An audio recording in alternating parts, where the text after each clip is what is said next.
primer tema de la materia de ginecología, como tema específico.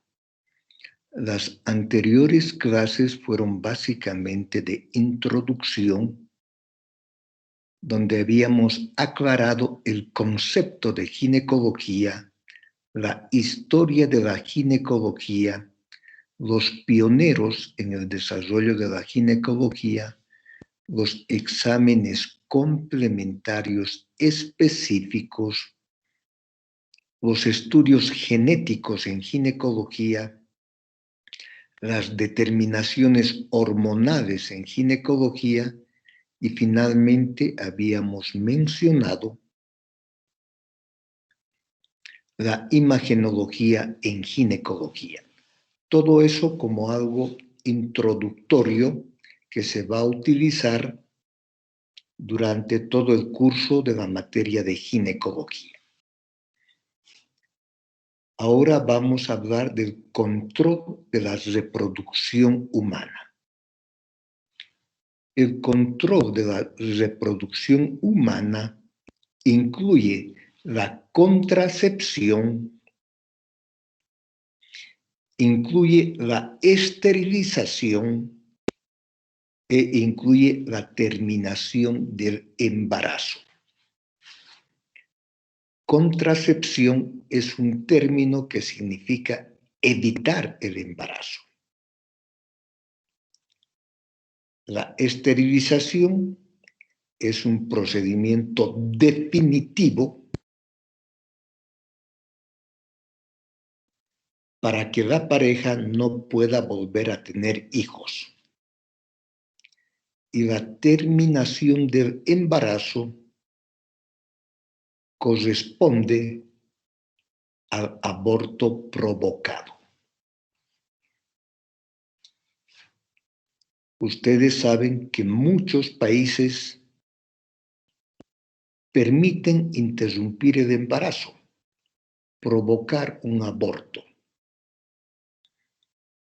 E inclusive hasta las semanas de gestación en que se puede interrumpir el embarazo varía mucho de un país a otro país.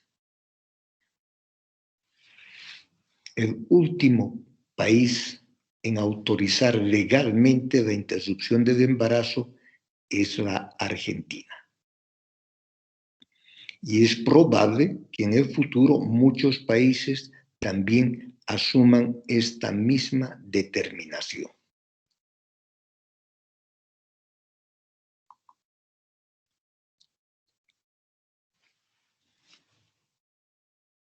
Por otra parte, la planificación familiar también tiene la misma connotación que el control de la reproducción humana. La planificación familiar tiene por objetivo evitar o diferir el embarazo. Y para esto también recurre a la contracepción, a la esterilización y a la interrupción del embarazo. Definición de planificación familiar. Es la decisión voluntaria y consciente de la pareja con toda la información necesaria, pensando en el bienestar presente y futuro de la familia, para decidir cuántos hijos quiere tener y cuándo quiere tenerlos. Si ustedes se fijan, hay condiciones muy importantes. Es una decisión voluntaria, consciente de la pareja, o sea, de ambos, tanto el hombre como de la mujer, con toda la información necesaria, pensando siempre en el bienestar presente y futuro de la familia para decidir cuántos hijos quieren tener y cuándo quieren tenerlos. O sea que aquí es muy, muy importante que sea voluntario, que sea consciente, que tengan toda la información necesaria sobre los diversos métodos anticonceptivos. ¿Cuáles son los fines de la planificación familiar?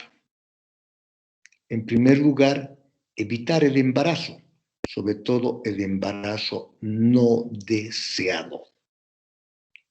Actualmente se sabe que más del 50% de los embarazos son no deseados o no planificados. Entonces, evita el embarazo. Luego, evita los problemas sociales y emocionales de la alta paridad. Evita la sobrepoblación mundial. Permite a la mujer regular su fertilidad y permite a la mujer participar plenamente en las actividades de su comunidad. En realidad, la planificación familiar ha implicado un gran logro, sobre todo para la mujer. Si ustedes recuerdan, en la antigüedad, las mujeres llegaban a tener fácilmente 4, 6, 8 hijos y tenían que dedicar absolutamente todo su tiempo al cuidado, a la alimentación y a la educación de los hijos. Era la responsable del control del hogar. Pero esto ha cambiado radicalmente. Ahora muchas mujeres desean tener 1 o máximo 2 hijos. Esto les permite tener estudios universitarios, estudios de posgrado, ser profesionales y, como decíamos, participar plenamente en la actividad de su comunidad. Ahora es muy frecuente encontrar mujeres autoridades, ya sean gobernadoras, alcaldesas, senadoras y muchas mujeres presidentes de sus países. Por ejemplo, Angela Merkel, Cristina Fernández de Kirchner, y podríamos citar muchos ejemplos. Esto ha sido posible gracias a la planificación familiar. No exclusivamente, pero sí. Fue muy, muy importante para que la mujer pueda lograr estos avances. Frecuencia del uso de los diferentes métodos de planificación familiar. Para que una pareja pueda decidir qué método de planificación familiar va a utilizar, es necesario que tenga una información adecuada de todos los métodos actualmente utilizados, conociendo sus ventajas, sus desventajas, conociendo su eficacia, lógicamente sus indicaciones y sus contraindicaciones. Y además, debe existir una buena o fácil accesibilidad. De esto va a depender que las parejas y en general determinadas poblaciones puedan elegir cierto método. Para esto tiene que haber educación, o sea, con información adecuada y un buen servicio, o sea que las personas encargadas de brindar salud deben poder ser muy accesibles y puedan participar plenamente en la administración de los diferentes métodos de planificación familiar. Les decía que la frecuencia de uso de los métodos varía de una población a otra población, o sea, de un país a otro país. Por ejemplo, en Estados Unidos, el método más utilizado increíblemente es la esterilización, con un 28%. El segundo método son las pastillas anticonceptivas, con un 27%. El tercer método más utilizado son los condones o preservativos, con un 21%. El cuarto método es el empleo de la Depo-Provera, un progestágeno de depósito con un 3%. El quinto método, los implantes subdérmicos con un 1.3%. Y finalmente los dispositivos intrauterinos como la T de cobre con un 0.8%. Lógicamente, este porcentaje va a variar con el paso de los años, pero probablemente van a mantener un valor bastante aproximado. En cambio, en otros países, por ejemplo, como el nuestro en Bolivia, uno de los métodos más utilizados es el dispositivo intrauterino.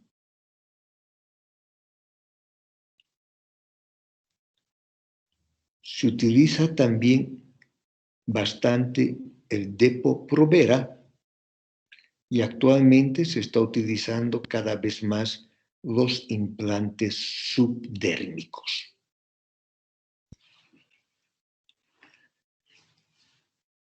Para evitar la contracepción existen una gran variedad de métodos. Perdón, buenos días, perdón. Buenos días. Sí, dime. Ya, a ver, estoy pasando para espere 5 minutitos más, si no me mojo ya. Listo. Gracias.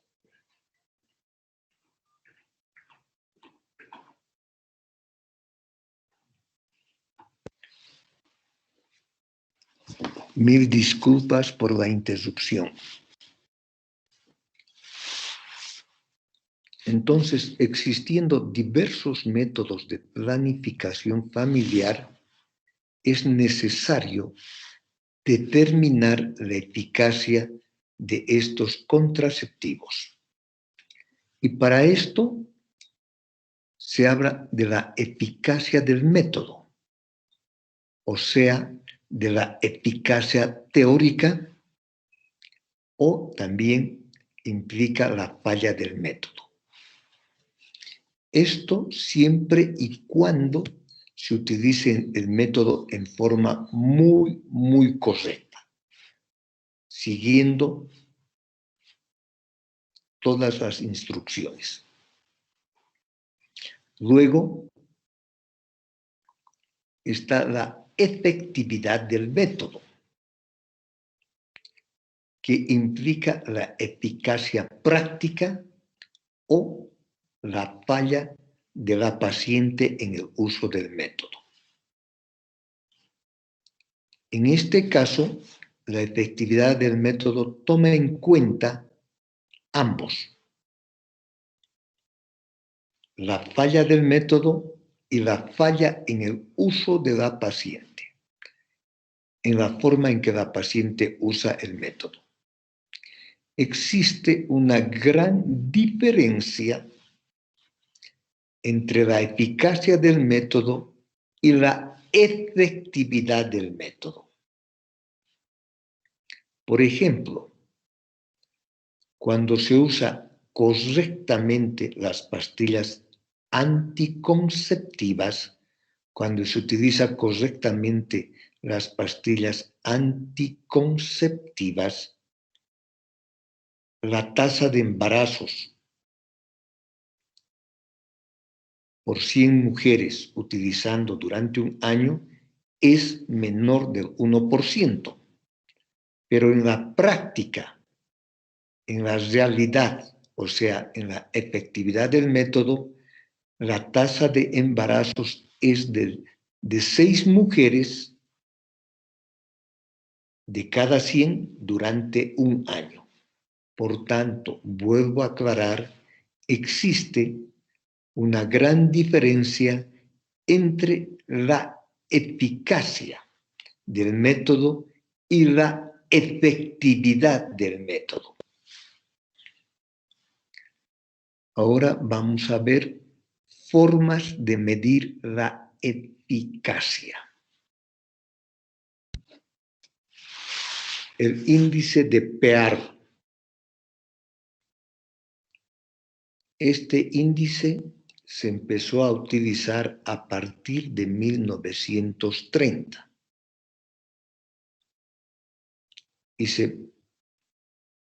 y determina básicamente la tasa de fracasos con cada método.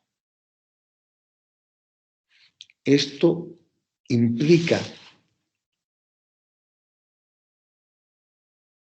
cuántas mujeres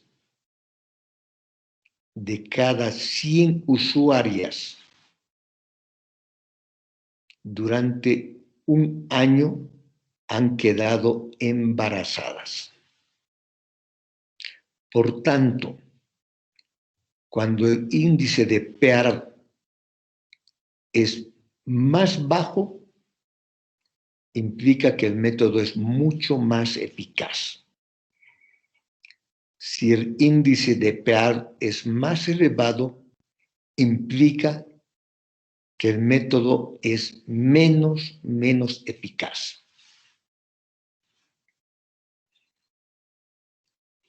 Por otra parte, la eficacia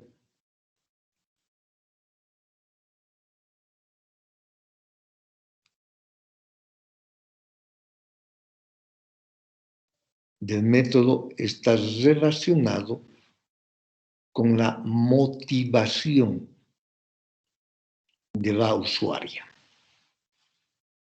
Cuanto más motivada, el método resulta más eficaz. Tabla de vida.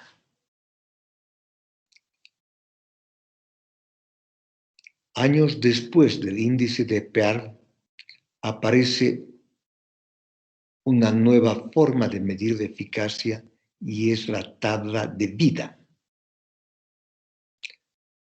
propuesta por Potter y Tietze en Estados Unidos y simultáneamente, casi simultáneamente, por Biel en Chile. También determina la tasa de fracasos, en este caso tomando en cuenta el número de embarazos y además tomando en cuenta la interrupción del uso del método.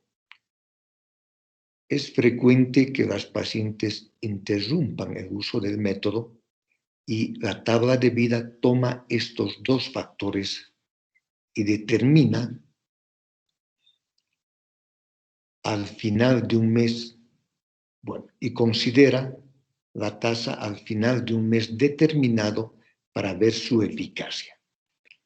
Entonces, repito, la tabla de vida toma en cuenta el número de embarazos y las interrupciones en el uso del método.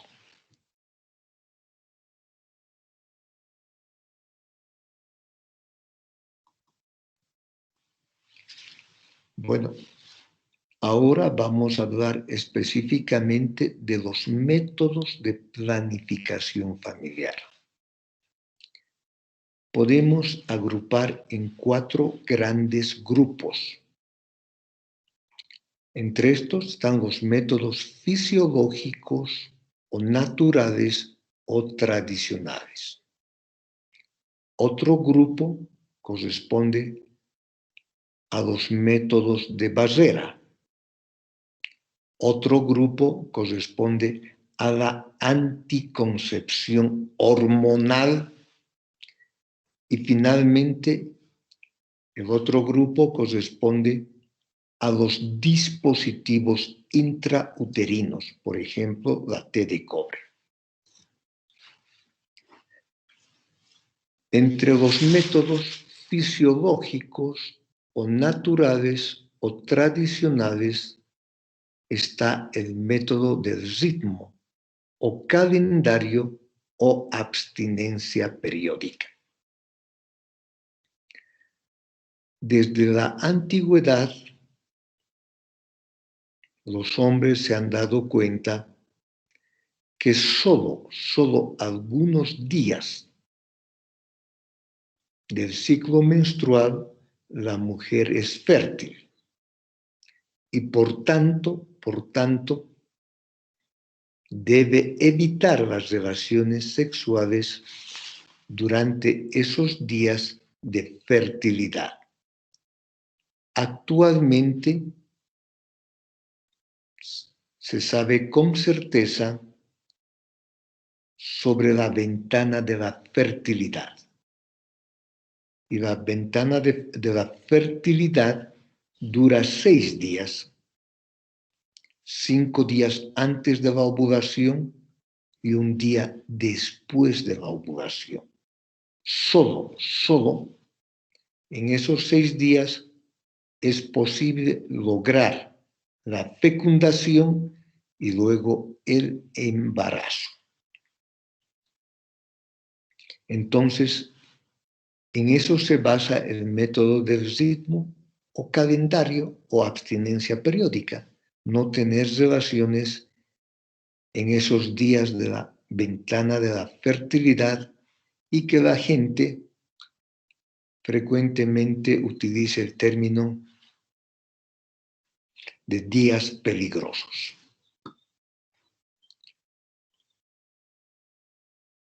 Método de la temperatura corporal basal. Método de la temperatura corporal basal. Este método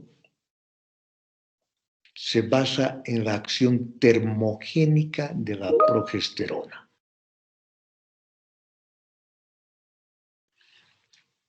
Se basa en la acción termogénica de la progesterona.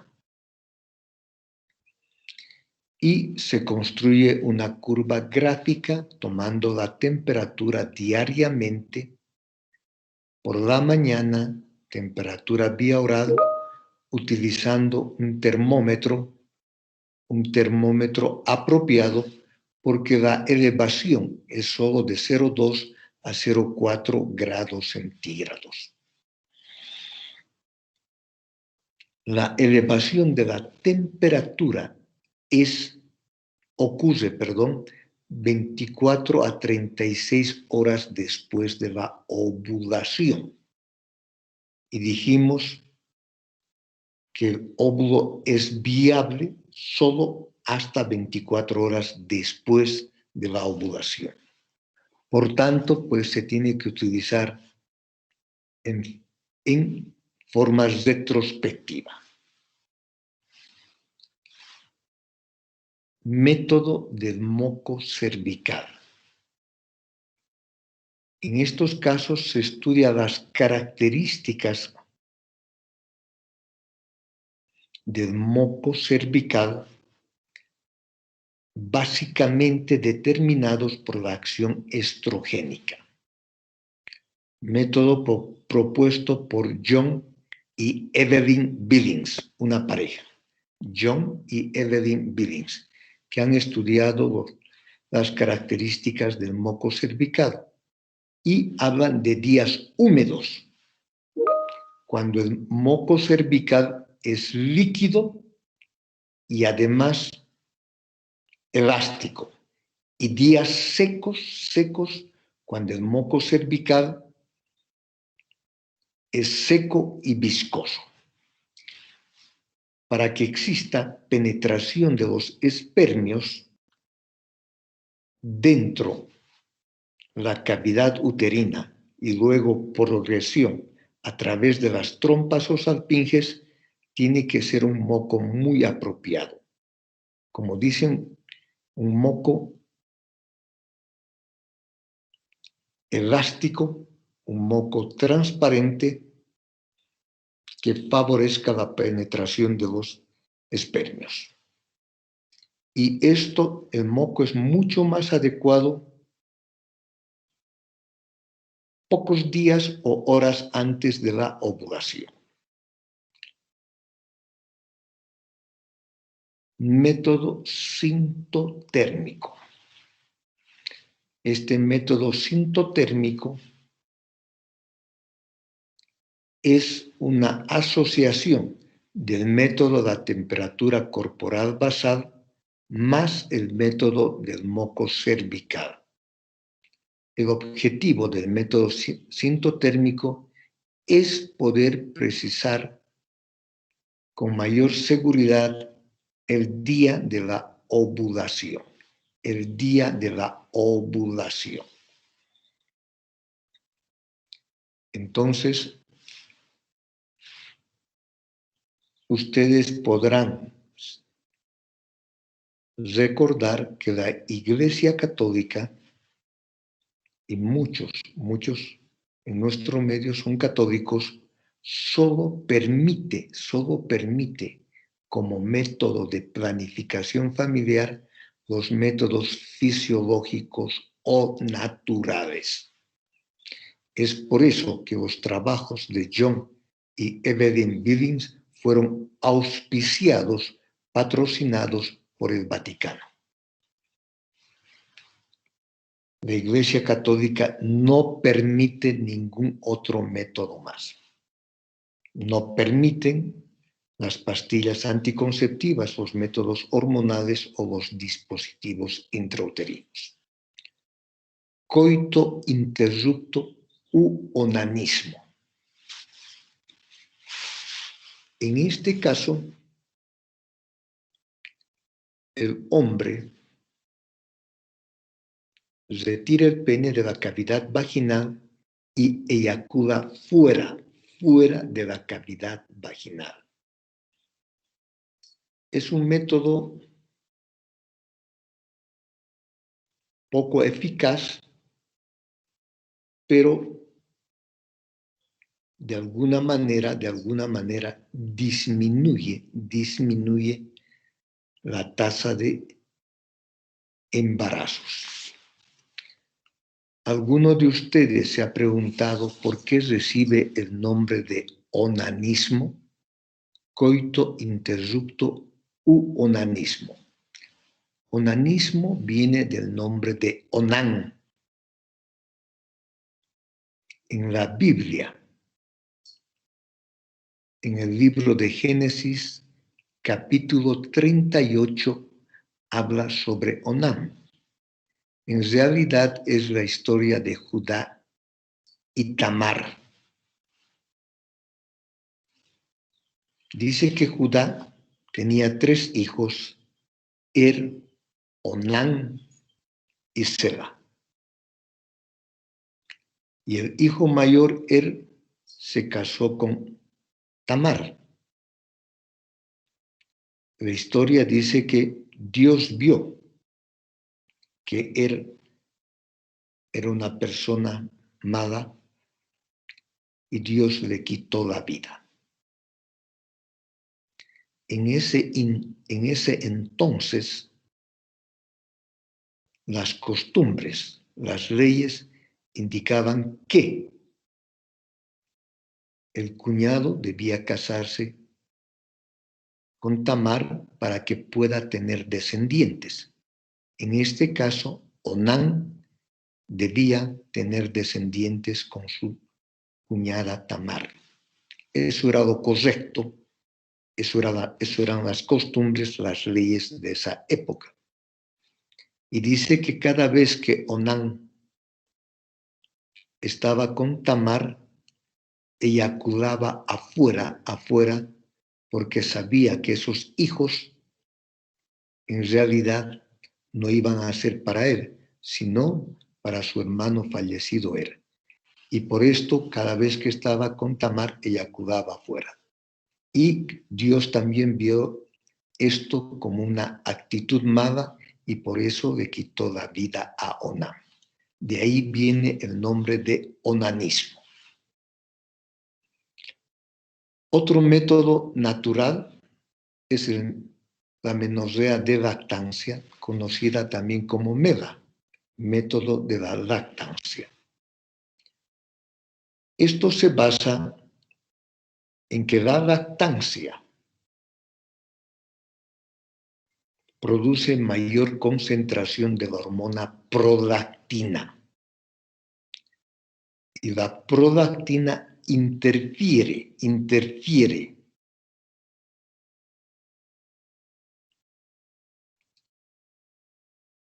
con la descarga normal de la FSH y LH, que son fundamentales para la ovulación.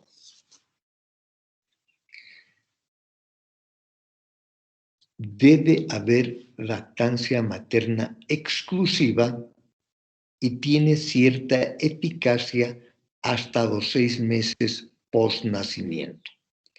Entonces tiene cierta eficacia hasta los 6 meses post-nacimiento, pero debe haber lactancia materna exclusiva. Muy bien.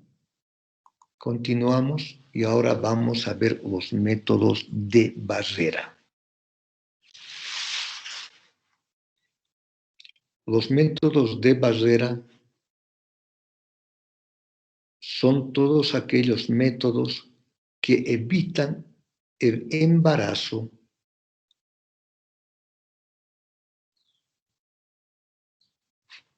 deteniendo o teniendo acción espermicida a nivel de la vagina.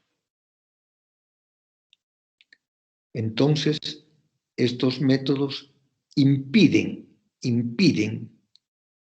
el ascenso de los espermios dentro de la cavidad uterina y luego el ascenso a través de las trompas. Pero también pueden actuar como espermicidas a nivel de la vagina. Son métodos inocuos, por tanto seguros, son fáciles de usar, son muy accesibles y son de costo relativamente bajo. Entre los métodos de barrera están el condón o preservativo. Preservativo viene del verbo preservar, que significa proteger o resguardar.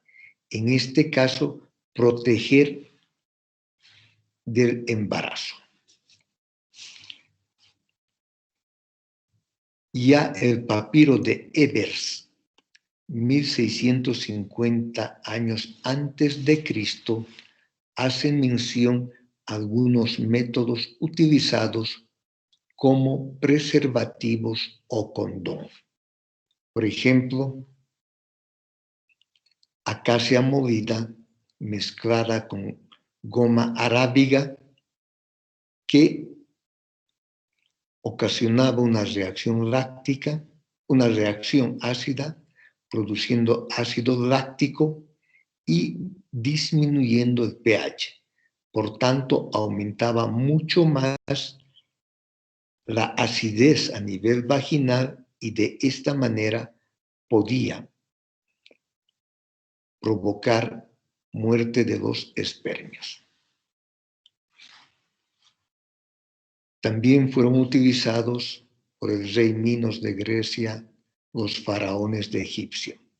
Pero en realidad, quien popularizó el uso del condón fue el rey Carlos II o Carlos II de Inglaterra a partir de 1660, cuando le pide a su médico de cabecera que le fabrique un preservativo o condón para evitar seguir teniendo más y más hijos. El médico de cabecera tenía el apellido de Condón, era el doctor Condón. De ahí viene el nombre de condón. Inicialmente se utilizó de lino lubricado con material antiséptico. Posteriormente se utilizaron intestinos de gato y de cordero. Y actualmente el condón o preservativo está elaborado de látex. Ustedes saben, es una funda cilíndrica que cubre todo el pene, que tiene un reservorio distal para el semen. Es muy delgado, apenas micras, es muy resistente y actualmente todos vienen lubricados. Es de fácil aplicación, son desechables.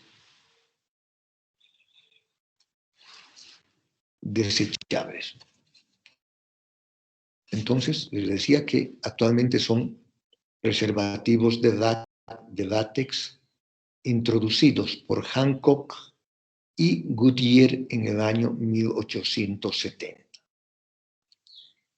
Cada vez fueron mejorados, cada vez se hicieron un poco más y más eficientes. La tasa de falla, o sea, de embarazos, utilizando exclusivamente condón durante un año por 100 mujeres es de 15%. O sea que tiene alta tasa de falla. Pero no se olviden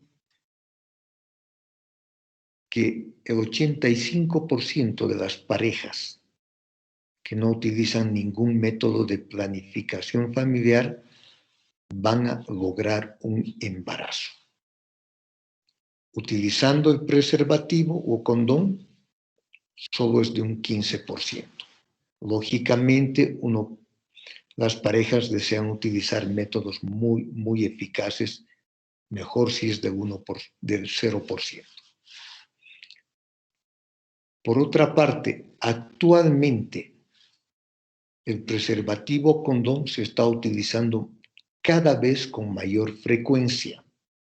Esto debido a que es muy útil para evitar las enfermedades o infecciones de transmisión sexual.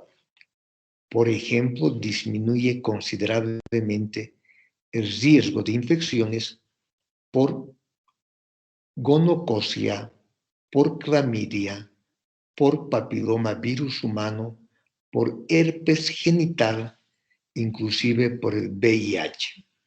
Por tanto, cada vez se utiliza con mayor frecuencia el condón o preservativo.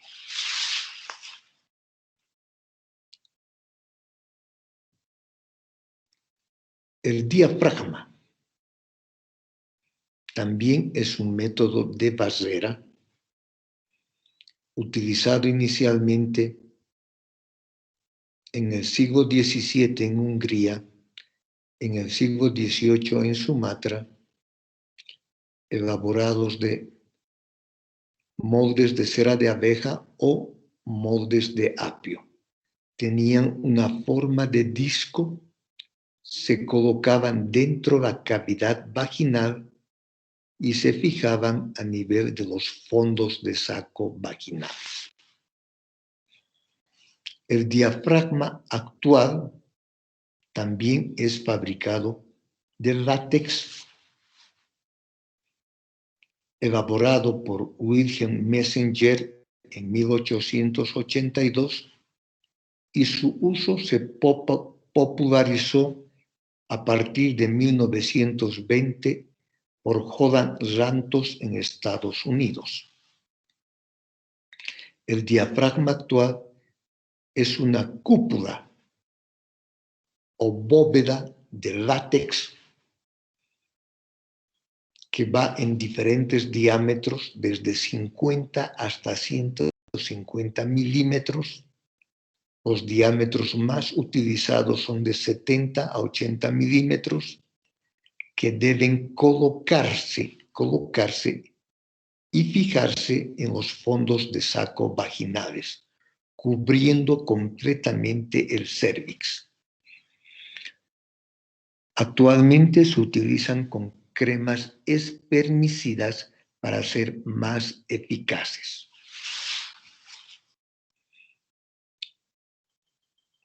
Deben colocarse como 2 horas antes del coito y deben retirarse 6 a 24 horas después del coito.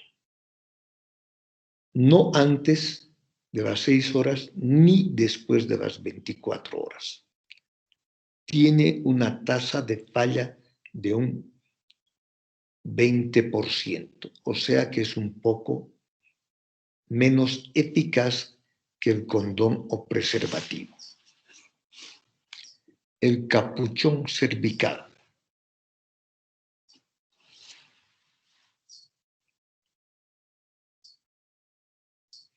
El capuchón cervical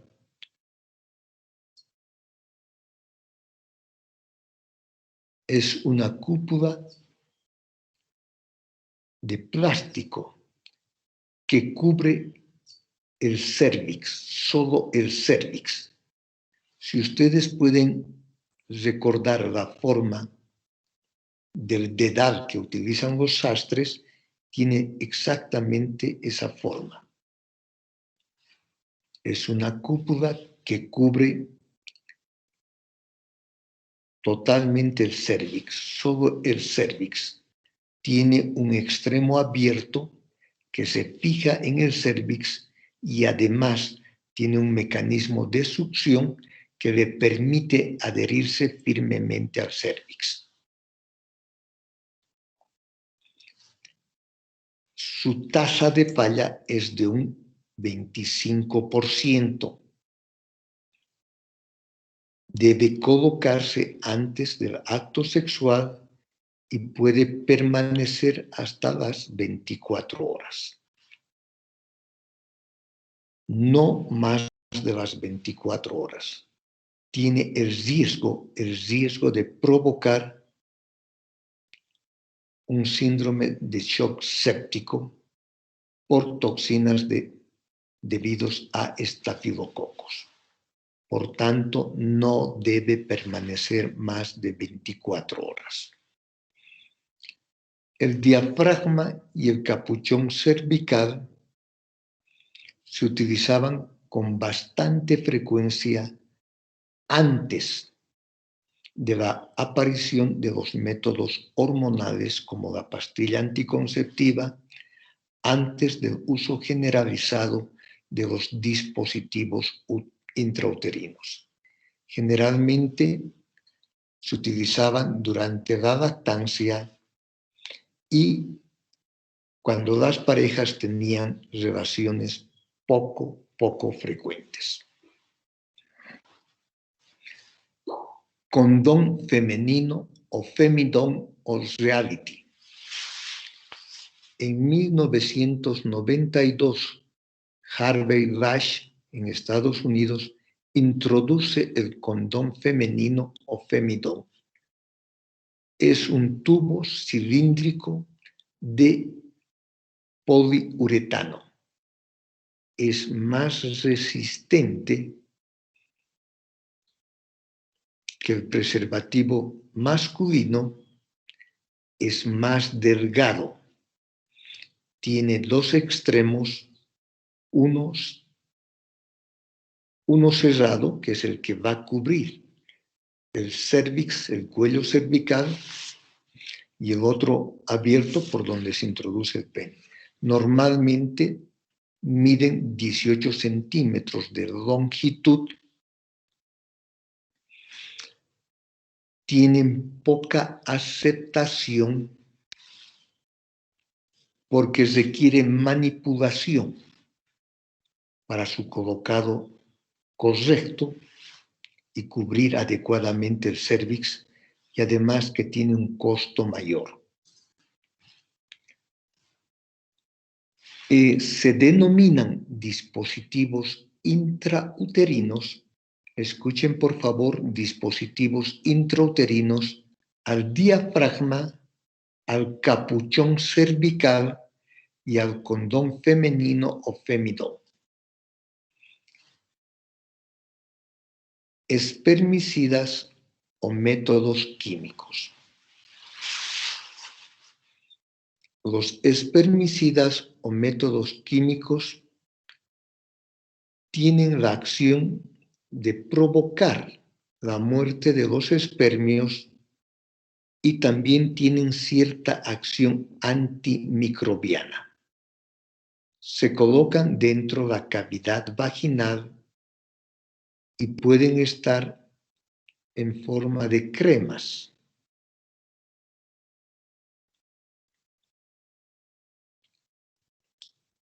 Espumas,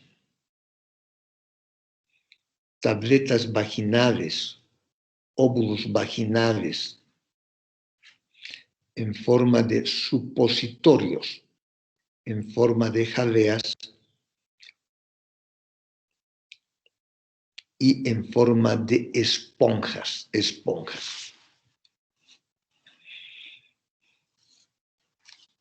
Estas espermicidas fueron utilizadas también desde la antigüedad, una serie de espermicidas, probablemente casi todos sin ninguna eficacia, y más bien provocando más problemas, infecciones que beneficios para evitar el embarazo. En 1885, Walter Rendels, un farmacéutico inglés, introduce ya en forma científica las cremas espermicidas.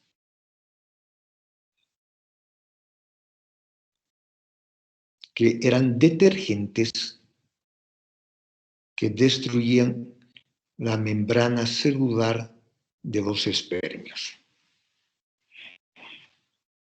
Actualmente se utiliza el nonoxinol 9 como espermicida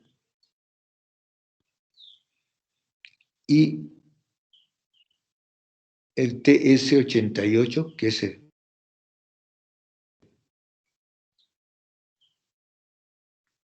éter P-metil fenilbutideno. El más utilizado y el más conocido es el nonoxinol 9. Actualmente se está utilizando espumas que producen burbujas y que cubren toda la vagina. Y también cada vez más las esponjas que contienen espermicidas y que pueden tener una acción durante 24 horas. Como decía, actúan provocando un desequilibrio osmótico en el espermio, dañando, destruyendo la membrana celular y de esta manera provocando la muerte de los espermios. Debe colocarse como 15 a 60 minutos antes de entrar y debe evitarse los lavados vaginales a 8 horas después.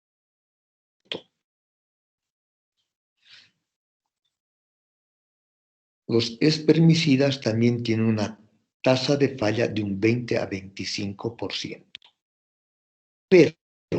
Pero, cuando se utilizan simultáneamente con el condón más las cremas espermicidas, su tasa de fallo disminuye considerablemente. Y las personas que utilizan correctamente, combinando el condón más los espermicidas, pues obtienen buenos resultados. Muy bien, con esto hemos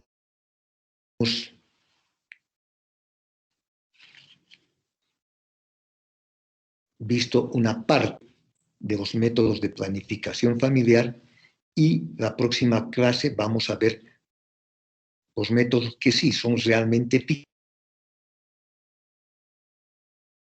que son utilizados sobre todo por su eficacia, como son los métodos hormonales y los dispositivos intrauterinos. Por favor, si alguien tiene alguna pregunta o tiene alguna duda, quiere alguna aclaración, con mucho gusto.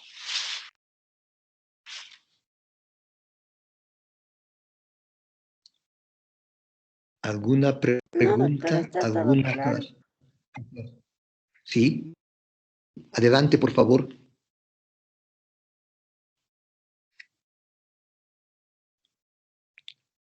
Si no hay preguntas, pues me despido de ustedes.